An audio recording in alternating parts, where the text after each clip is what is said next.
Hi friends, welcome to Bajireddy రైతు channel. మీరు చూస్తున్న జత 4 పళ్ళ విభాగం గిత్తలు వడ్లమూడి క్వారీ పందానికి అయితే 4 పళ్ళ విభాగానికి ప్రదర్శనకైతే రావడం జరిగింది. వీటి చిరునామా తిండి నక్షత్రారెడ్డి గారు,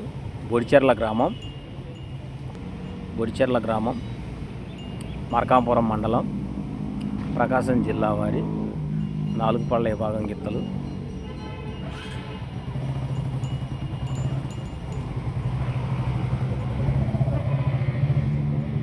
నాలుగు పళ్ళ విభాగానికి ప్రదర్శనకైతే రావడం అయితే జరిగింది.